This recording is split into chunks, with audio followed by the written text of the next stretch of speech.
네, 오늘 말씀 제목은 이 구원의 역사를 경험하려면이라는 제목으로 말씀을 나누겠는데요. 따로 이제 14절, 15절을 설명을 안 드리고 지금 설명을 미리 드릴 텐데 왜 이렇게 말씀 제목을 잡았냐면 14절에요. 하나님이요. 이제는 너희들 출애굽을 내가 이제 기억하지 않게 하겠다라고 말씀하세요. 출애굽에 대해서 이 남유다 백성들은 이미 조상들에게 들었을 거예요. 엄청난 일이었었잖아요. 근데 15절에 하나님께서는 뭐라고 이야기하시냐면 출애굽이 아니라 너희들에게 출 바벨론을 나중에 경험시켜 주겠다. 그 약속을 하세요. 그러니까 이것은 남유다 백성들이 구원 역사를 직접 경험하게 될 거라는 것이죠. 어떻게 보면은 출애굽은 이들이 경험한 게 아니었잖아요. 과거에 있었던 일인 거겠죠. 그런데 이제 그것이 실제 그들이 경험할 수 있는 출 바벨론이 되게 하신다라는 것으로 보자면 이 하나님의 큰 그림이 뭡니까? 하나님의 뜻은요, 심판과 멸망에 있는 게 아니라 구원에 있다라는 것이에요. 우리에게도요, 현실을 보면 남유다가 바벨론에 멸망당하는 것과 같은 좌절감이 있을 수 있겠죠. 그런데 그 이면에 하나님은요, 구원 계획을 가지고 계시다라는 것이겠죠. 구원 계획을 가지고 계시다라는 것은 나를 통해 이 구원의 역사를요, 써나가기를 원하신다라는 것을 보여주는 것이에요. 그렇다면 우리들은 출세상을 해야겠죠. 세상으로부터 정말 이렇게 구원받은 자로 나옴으로써 살아가야 되는데, 그렇다면 이 구원의 역사를 우리가 경험하기 위하여서 무엇이 필요한가, 이제 두 가지로 나눌 텐데요. 첫 번째는요, 구원의 역사를 경험하려면 숨기고 있는 죄들을 드러내야 합니다. 16절에 보면요, 여호와의 말씀이니라 보라 내가 많은 어부를 불러다가 그들을 낫게 하며 그 후에 많은 포수를 불러다가 그들을 모든 산과 모든 언덕과 바위 틈에서 사냥하게 하리니, 이 지금 많은 어부, 많은 포수보다는 사냥꾼이 맞습니다. 왜냐하면 바벨론 당시에는 뭐 이렇게 총을 쏘지 않았기 때문에 사냥꾼이라고 보면 돼요. 지금 바벨론을 어부와 사냥꾼으로 하나님이 표현하고 계세요. 그러니까요, 막 어부들은 물에 있는 물고기들을 다 잡죠. 사냥꾼은 모든 산, 언덕, 바위 틈에 있는 것을 사냥하는 거겠죠. 이게 뭘 의미하냐? 그야말로 샅샅이 사냥의 대상이 되게 하심으로 모두 포로로 잡혀갈 거라는 거예요. 그러니까 아무도 하나님의 심판에서 피할 수 있는 자가 없다라는 것을 말씀해 주는 거겠죠. 그렇다면 많은 어부와 사냥꾼이 바벨론을 뜻한다면 남유다는 누구를 의미하겠습니까? 남유다는 아마도 물고기, 짐승으로 비유가 될 수 있는데, 물고기와 짐승의 특징이 뭡니까? 빨리 도망친다라는 겁니다. 저희 교회 근처에 그 온천천이 있잖아요. 제가 아들들하고 물고기 잡기를 시도한 적이 있는데 한 번도 성공한 적이 없습니다. 물고기는요, 그만큼 빠르게 잘 도망가요. 제가 이 이야기를 왜 드리냐면, 남유다가 물고기와 도망치는 짐승으로 묘사된 것은 그만큼 우리들에게는 회피 본능이 강하다라는 거예요. 우리는 이 죄에 대하여서의 회피 구단입니다. 그래서 내가 지은 죄를 인정하는 게 너무나 어려워요. 그래서 고난이 오면 어떻게 도망칠까만, 어떻게 회피할까만 궁리한다라는 거겠죠. 그러나 하나님은 그렇게 하시지 않겠다라는 거예요. 회피하는 우리들을 직면하게 하시겠다라는 거겠죠. 여러분, 왜 이것을 직면하게 하십니까? 그게 지름길이기 때문이에요. 회피하면요, 사실 힘든 거는 나밖에 없습니다. 왜 이렇게 바벨론을 어부로 사냥꾼을 묘사하시겠습니까? 그것은 샅샅이 숨기고 있는 것들을 잡아내시겠다라고 말씀해 주고 있어요. 왜냐하면 그것들을 직면해야지만 우리가 회개하게 되어지고 구원에 이르게 되기 때문이라는 것이겠죠. 17절을 보면요, 이는 내 눈이 그들의 행위를 살펴보므로 그들이 내 얼굴 앞에서 숨기지 못하며 그들의 죄악이 내 목전에서 숨겨지지 못함이라. 여기 제가 말씀드린 게 바로 이거예요. 바벨론을 어부와 사냥꾼들처럼 사용해서 남유다를요, 샅샅이 그들의 행위를 살펴보셨어요. 이미 하나님이 샅샅이 뒤지게 하시고 그들로 하여금 자기 백성을 하나님은 마치 물고기나 짐승처럼 잡아내고 사냥하시는 이유가 바로 유다 백성의 행위를 살펴보셨기 때문이라는 거죠. 그 행위가 무엇입니까? 바로 우상 숭배를 포함하는 그들이 하나님을 떠나서 범한 죄들이라는 것이에요. 그 죄들을 하나님이 찾아내셔서 우리가 직면하게 하심으로써 죄값을 치르며 회개하기를 원하신다라는 거예요. 사람들이 왜 이렇게 잘 회피할까요? 아까 회피 9단이라고 말씀드렸잖아요. 그 이유는요, 수치심 때문입니다. 그런데 여러분, 이 말씀을 통해서 말씀드릴 수 있는 것은 빨리 드러내면 드러낼수록 수치심이 덜한다라는 것을 기억해야 된다라는 거겠죠. 그렇게 우리가 교회 공동체의 죄를 드러내는 게 중요해요. 왜 그러냐면 먼저는 혼자서는 그 죄를 끊는 데는 한계가 있기 때문이고요. 또 공동체가 함께 기도하며 지체가 죄를 끊을 수 있도록 손발이 되어주기 때문이라는 것이에요. 교회에는 이 마태복음에도 나와 있지만 7이라는 게 있거든요. 죄를 지었을 때 그것에 대해 돌이키라고 주는 일종의 징계이죠. 저는 예전에 이 7일을 정확히 알지 못했어요. 그렇기 때문에 무조건 징계하는 것에만 초점을 두었거든요. 원래 7일의 목적은 상대방이 회개하며 회복하는 데 도움이 되며, 솔직히 상대방이 범한 죄의 크기보다는 가벼운 것으로 치리가 이루어지게 됩니다. 죄의 크기보다는 가벼운 것이라고 말씀드렸지 그냥 쉽게 넘어간다라는 말이 아니에요. 근데 저는 예전에 상대방을 미워하는 마음으로 상대방이 할 수 없는 기준들로 치리를 했었던 부분들이 있었던 거겠죠. 교회 공동체에 나의 죄를 이야기했을 때 치리를 받을 수 있습니다. 그것에 대한 우리는 조언들을 들을 수도 있어요. 여기 묵상간증 최고의 피난처 이 어른 큐티에 보면요, 이 남편분이요 소그룹 모임에서 이렇게 이야기했대요. 어머니 이번 사건과 아픈 아내 때문에 힘들다. 그런데 아내가 열심히 사는 나를 인정하지 않는다라고 나누며 위로를 받으려고 했대요. 당신 얼마나 열심히 사십니까? 이 이야기를 들으려고 했거든요. 근데요 16절에 어부와 사냥꾼 같은 지체들이요 이렇게 이야기했대요.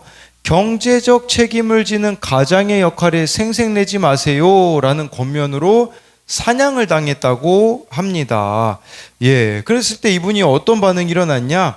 분이 나서 소리치며 그 자리를 뛰쳐나왔다고 나와 있어요. 그러나 그렇게 숨겨둔 생색의 죄가 하나님과 공동체 목전에 다 드러나게 되었다라는 거죠. 여러분, 우리가 공동체에 이야기하기 쉽지 않습니다. 왜 그럴까요? 사냥당하는 것과 같은 아픔이 있을 수 있기 때문이라는 것이에요. 그러나 여러분, 죄를 숨기려는 것은요, 내 문제를 모두 하나님께 맡기지 못했다는 증거입니다. 나의 죄를 드러내고 죄값을 치러야 하나님이 주시는 회복을 경험하게 되는 것이죠.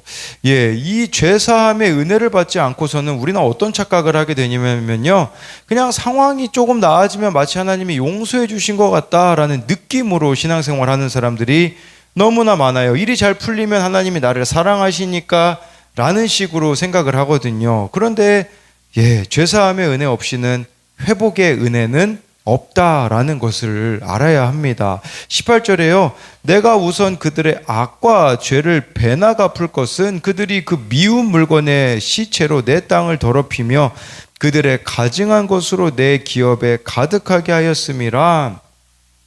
남유다 백성들은요, 악과 죄를 배나 갚으시겠다고 하나님이 이들에게 말씀하세요. 왜 그럴까요? 여기 이유가 나와 있잖아요. 그 미운 물건의 시체, 이게 뭘 말하는 거냐면 우상을 말하는 거예요. 우상이요, 하나님 보시기에 너무 미운 물건이었어요. 거기다가 시체래요. 시체의 특징은 땅을 부정하게 만드는 데 있거든요.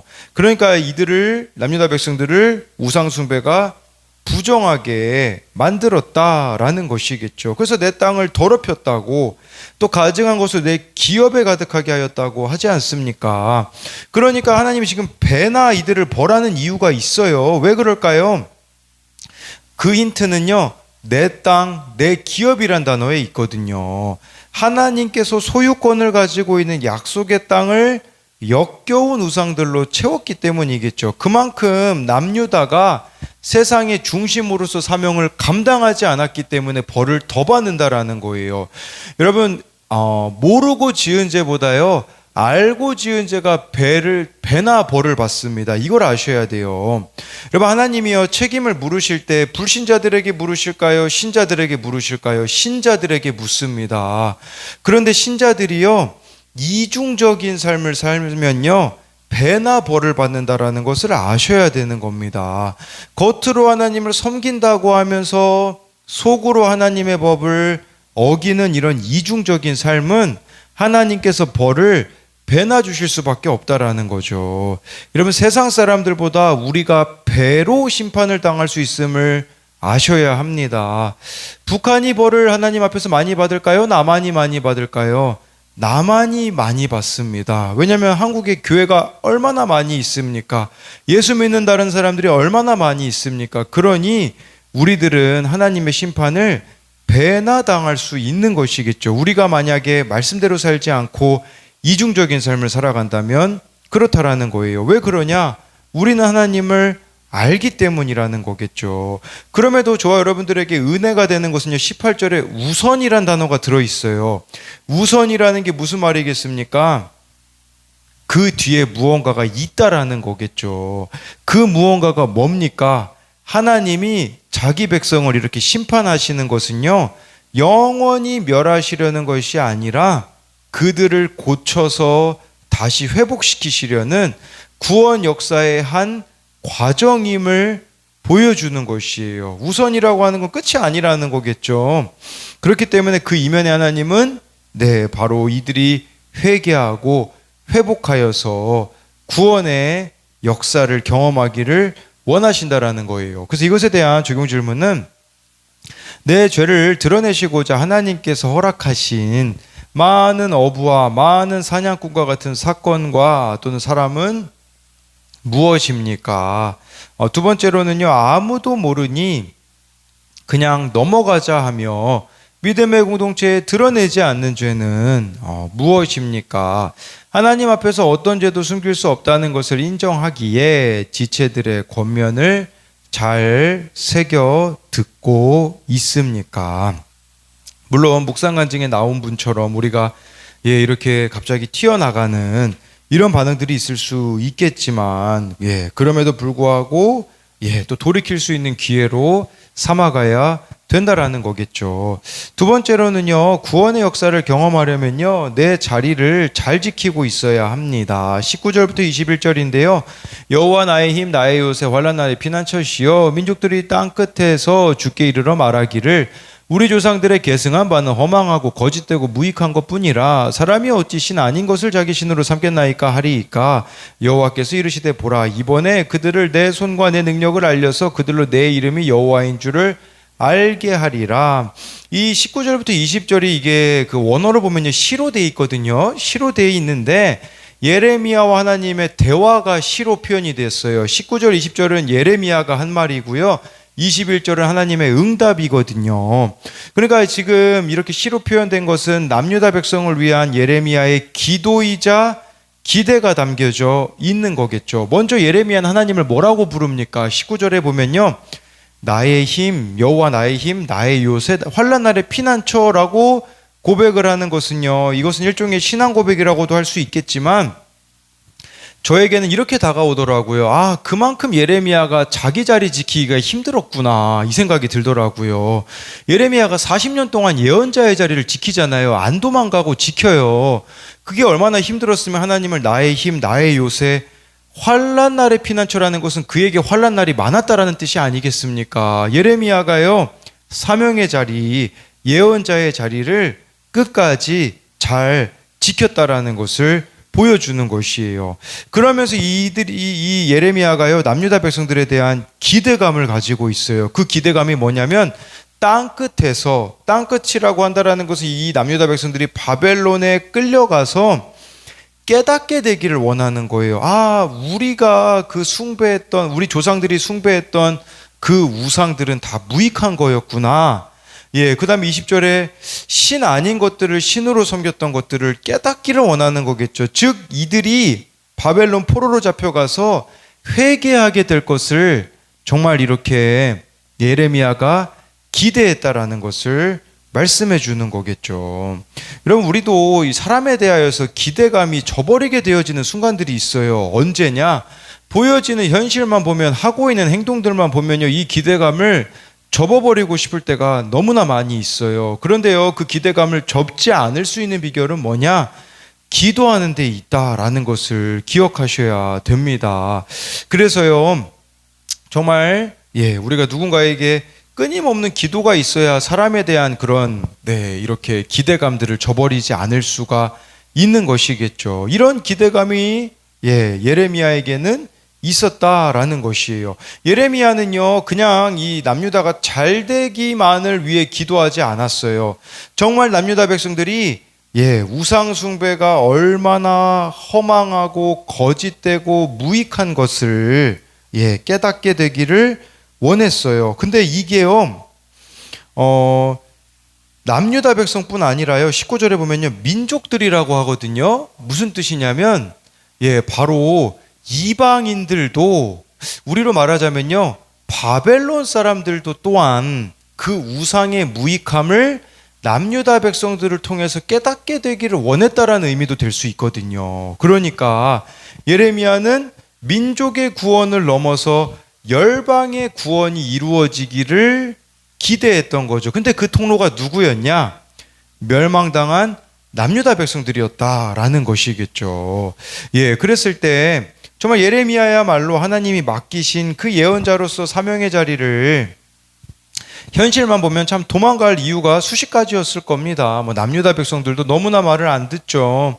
바벨론 사람들은 너무 잔인해 보이죠. 그러나 기억해야 되는 것은 예레미야는 그들을 위한 기도를 쉬지 않았다라는 것을 우리가 기억해야 되는 거겠죠. 그렇기 때문에 우리 또한 기대감을 저버리지 않을 수 있는 비결은 기도하는 것밖에 없다라는 거예요. 저에게도 이러한 유혹이 있었거든요. 제가 지켜야 하는 자리에 대한 부분이었는데 제가 생각하기에도 사역이 망했다고 생각되었던 적이 있었거든요.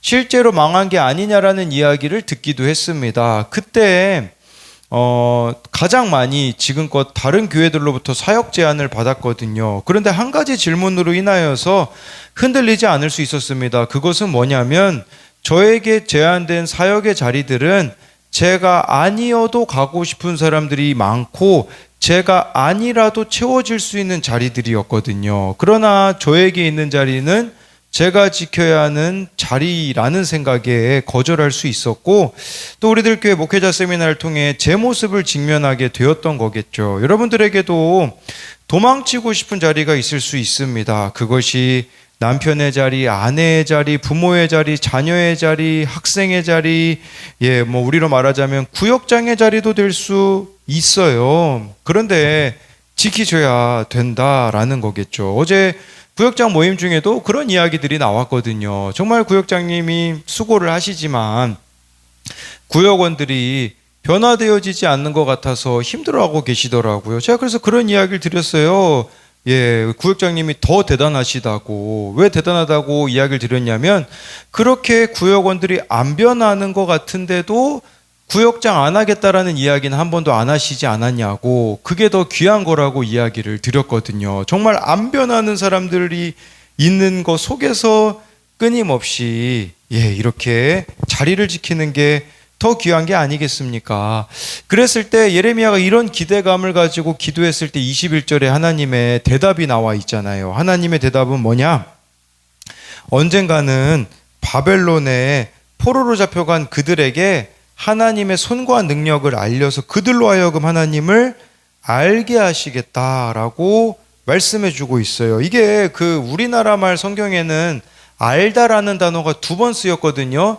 히브리어로 보면요 3번 쓰였습니다. 알다가 그 히브리어로 야다인데 부부 사이의 친밀함이거든요. 정말 이들이 바벨론의 포로로 끌려감으로써 멸망당한 사건을 통해서 선명하고 분명하게 하나님을 알게 될 것이라고 말씀해 주고 있는 것이겠죠. 우리들에게도요 바벨론 포로로 잡혀가는 것과 같은 비참함이 있을 수 있어요. 그러나 그 가운데서도 하나님은 우리들을 통해 이 구원의 역사들이 쓰여지기를 원하신다라는 거겠죠. 그렇기 때문에 저와 여러분들이 하나님이 맡기신 자리에 잘 머물러 계십시오. 이 자리가 나에게는 포로로 끌려간 자리처럼 느껴질 수 있어요. 그러나 그 맡기신 자리를 날마다 말씀을 보며 예레미야가 기도한 것처럼 지켜나갈 때에 하나님은 나를 구원의 통로, 구원의 증인으로 사용하실 것입니다. 그래서 마지막으로 이것에 대한 적용 질문들은요.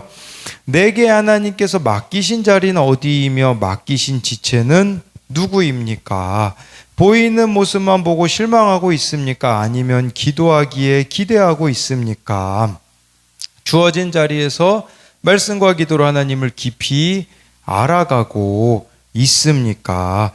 기도하겠습니다. 살아계신 하나님, 오늘 말씀해 보면 하나님께서는 출애굽뿐 아니라 출바벨론을 하시겠다고, 바벨론에 의하여서 멸망당하는 것으로 끝이 아니라 그들이 그곳에서 회개하고 돌이켜서 다시 하나님께서 바벨론으로부터 나오게 하시겠다고 약속하신 것은 멸망이 끝이 아니라 구원이 끝이라고 말씀하시는 겁니다. 그렇기에 우리들에게 정말 멸망과 같은, 심판과 같은 사건이 올 때 그게 끝이 아니라는 것을 기억하게 하여 주시고, 하나님 앞에 회개함으로 돌이킬 때에 정말 우리들이 구원의 역사를 써 나아가는 구원의 통로들이 되어지기를 원합니다. 예레미야는 너무 주어진 자리를 지키기가 힘들었기에 여호와 나의 힘, 나의 요새, 환난 날에 피난처시여 라고 하나님을 부르짖는 것처럼 우리들에게 맡겨진 자리가 너무 힘들 때가 있습니다. 사명의 자리가 지켜내기가 너무 힘들고, 정말 남유다 백성들처럼 변하지 않는 사람이 내 옆에 있습니다. 그들을 보면 참 기대를 저버리고 싶을 때가 있지만, 정말 예레미야가 남유다 백성들을 향한 기대감을 가지고 기도하였던 것처럼 우리도 기도하지 않으면 그 누구에게 기대할 수 있겠습니까? 사람은 믿음의 대상이 아니라 사랑의 대상인데 그 누구를 우리가 기도하지 않고 사랑할 수가 있겠습니까? 그렇기에 정말 맡겨진 자리에서 맡겨진 이들을 위한 끊임없는 기도를 해 나아감으로써 나 또한, 나뿐 아니라 그 또한 구원의 역사를 경험할 수 있는 은혜를 베풀어 주실 것을 믿으며 살아계신 예수님 이름으로 기도드립니다. 아멘.